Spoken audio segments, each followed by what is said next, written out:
Jorge Rodrigues de Porto Alegre, Guilherme Ribeiro também.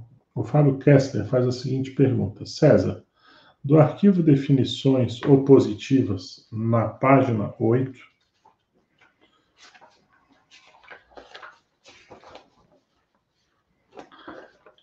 graforreia não é neoverponologia.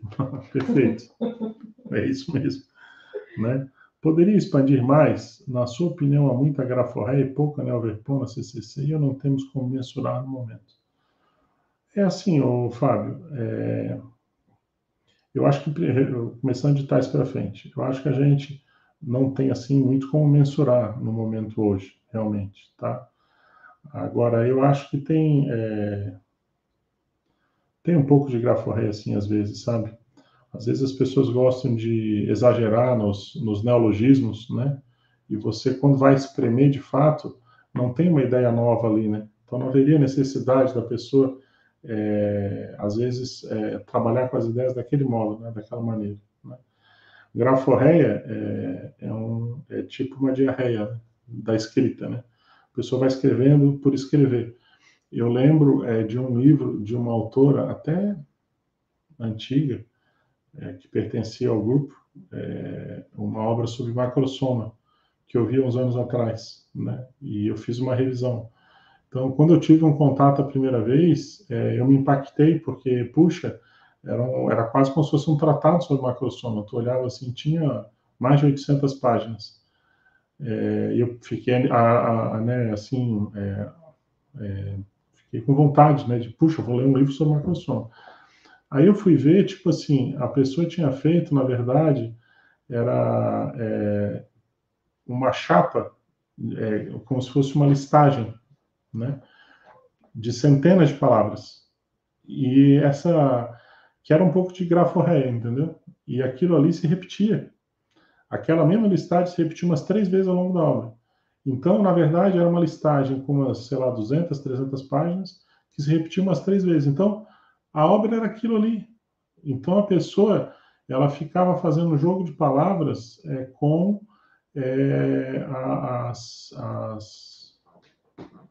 com as ideias, né? Então, por exemplo, sei lá, tu tem lá a macrosoma, então a pessoa botava na frente mega macrosoma, estou dando um exemplo.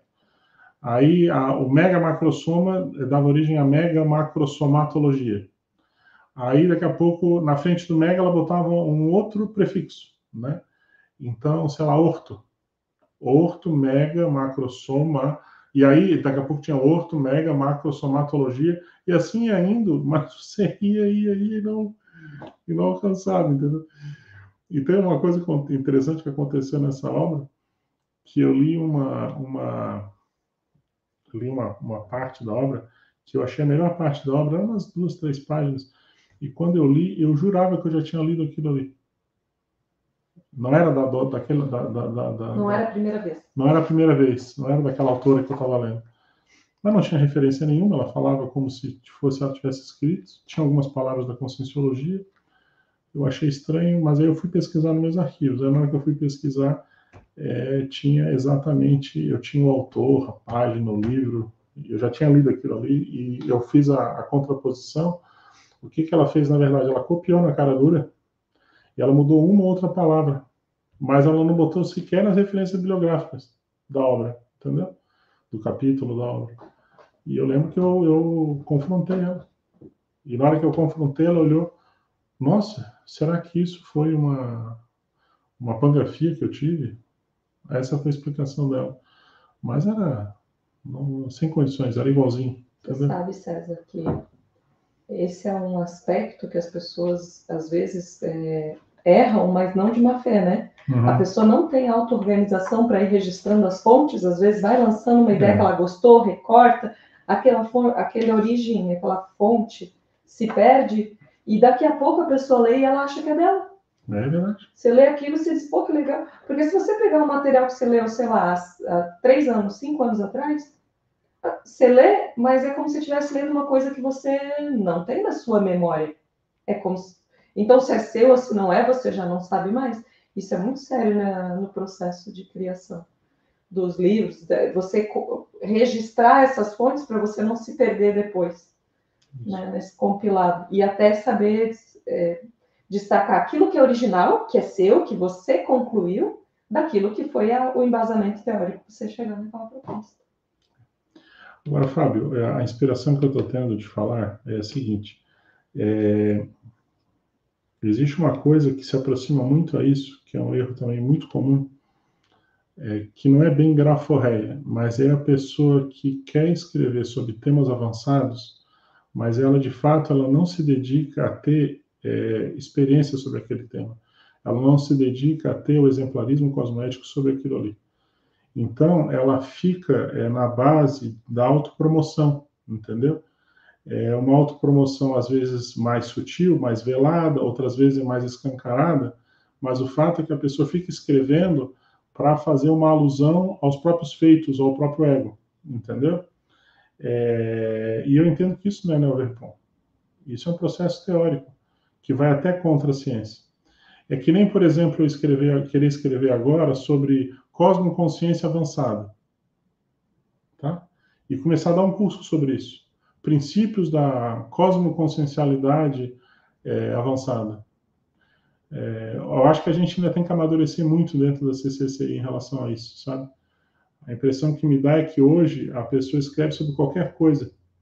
E daqui a pouco ela tem meia dúzia de verbete, ou 10 verbetes sobre aquele tema, ou ela dá um curso sobre aquilo ali, e ela começa a se achar catedrática daquele assunto.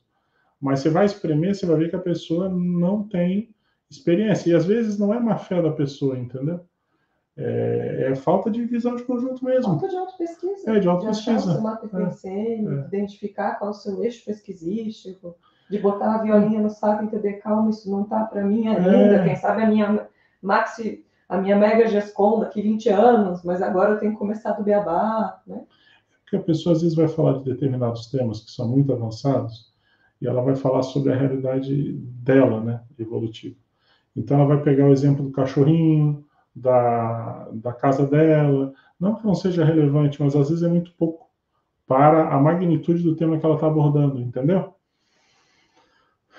Então a gente tem que tomar cuidado com isso também. Então existe a graforreia, o Fábio, que é aquela pessoa que acha que basta sentar na frente do computador e dar vazão às inspirações extrafísicas, porque ela tem curso intermissivo, ela tem um parapsiquismo avançado, que naturalmente as verpons vão brotar, ela começa a falar um monte de coisa, nada a ver, ou começa a exagerar na carga de neologismo, que aí eu entendo que tem graforreia nisso, quando a pessoa exagera no neologismo sem necessidade, entendeu? E tem aquela pessoa também que escreve sem ter o exemplarismo, sem se dedicar a ter o exemplarismo.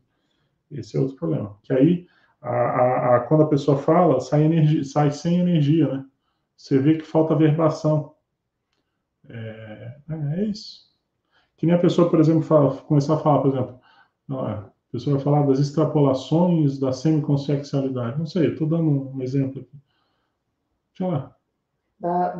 Do movimentação das placas tectônicas pelos serenões. Isso, esse tipo de coisa. Assim. Daí, como assim, amigo? Né? Baseado em quê? Tudo bem, não estou dizendo que isso sempre vai ser uma ectopia. Pode ter pesquisadores que têm uma afinidade, mas seria exceção da exceção.